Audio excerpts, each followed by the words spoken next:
अगर आप भी चाहते हैं यम चौहान फिल्म की ऑडियो वीडियो सबसे पहले आपके पास पहुंचे तो चैनल को लाल बटन दबाकर सब्सक्राइब करें और साथ में बेल आइकन दबाना ना भूलें।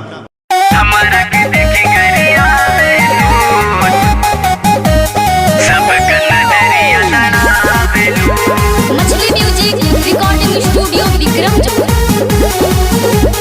आइलू कॉलेज में जब से तू पढ़े, आइलू कॉलेज में जब से तू पढ़े, लइकन में मार करावेलू हमारा के देखी गरिया बेलू, सबका नजरिया लड़ावेलू हमारा के देखी गरिया बेलू, सबका नजरिया लड़ावेलू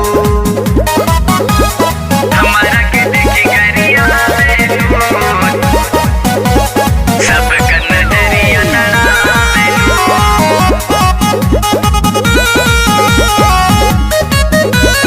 हमारा के देखी गरिया बेलू, सबका नजरिया लड़ावेलू।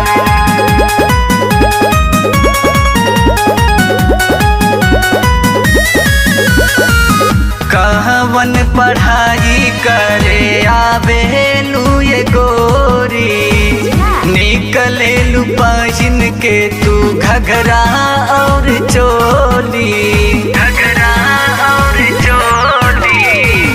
कहवन पढ़ाई करे आवेलू ये गोरी, निकलेलू पहिन के तू घघरा और चोली। सबका के देहलू तो नाही लजालू, हमरा के काहे तड़पावेलू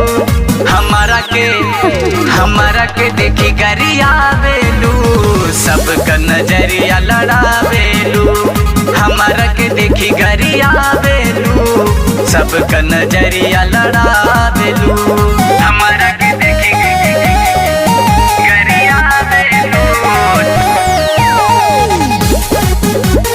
सबका नजरिया लड़ावेलू।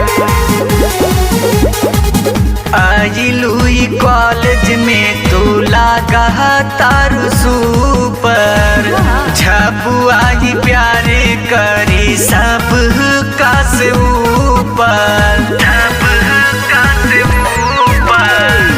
आइलू कॉलेज में तू लागा तारू सुपर, झपुआई प्यारे करी सब का से ऊपर।